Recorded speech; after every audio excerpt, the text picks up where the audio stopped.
For those of you who haven't met yet, I am his brother Robin.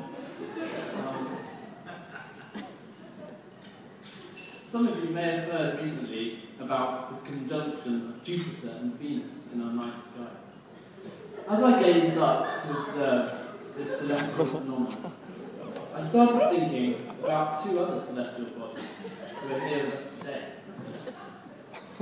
Surely, I thought, it was destiny that these two people who come from different parts of the universe and who are born into different cultures and different religions, surely it was destiny that they would meet, hit it off, and become best of friends. I speak, of course, Peter and the best man, Ed. Just kidding. There's an even more heavenly pairing here with us today. It's Peter and his lovely bride, Laura. Before I hand you over to the best buddy, best man, and backup bride, Ed, I would just like to say how happy I am for you both, and how pleased I am to have gained you as a sister, Laura.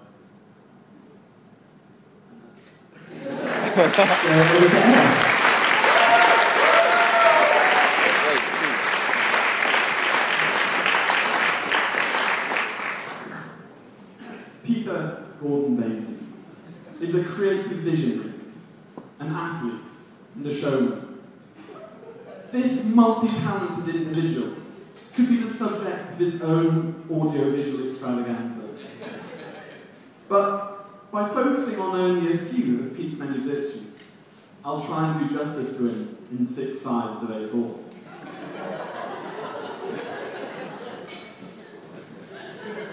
From an early age, it was clear that Pete was a creative force to be reckoned with. At the age of 15, Pete decided to paint his room in a jigsaw-like design, using an uplifting colour palette of grey, brown, and black. After many months of toiling, his Sistine Chapel-like masterpiece was complete. 2 weeks later, however, he was busy repainting his room white, due to the malaise which resulted from his bedroom's subdued colour scheme. Pete went on to study architecture at Cambridge University, where his creative vision was immediately plain to see by all. For on arrival in college, Peter had adorned his bedroom room with a nude self-portrait. Not even a fig leaf in sight. This was an early sign of Pete's natural leanings towards the teachings of the Old Testament. When Pete wasn't exhibiting himself, the majority of his time was spent in the architecture department. According to fellow architects, Neil and Kyle, one of Pete's creative highlights came during a Midsummer Night's Dream-inspired project. Pete's task was to construct a costume representing the character of War.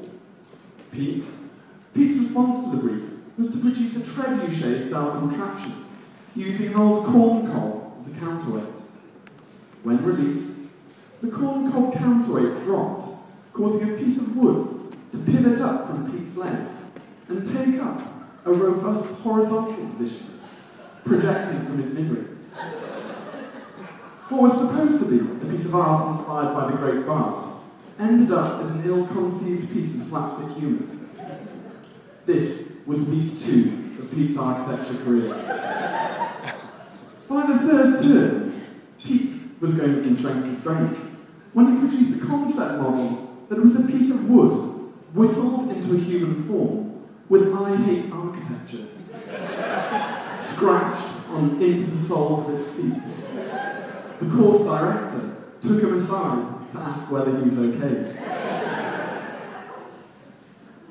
During the second year, Pete's artistic talents were being showcased to a wider audience in a university exhibition of student art. Pete submitted a number of his paintings, which were shown in a back room. Meanwhile, his joke entry of a broken chair tippexed with children's nursery rhymes took pride of place in the middle of the main gallery space. Perhaps this was a hint that Pete's natural talents lay not in architecture, but in the glamorous world of furniture positioning.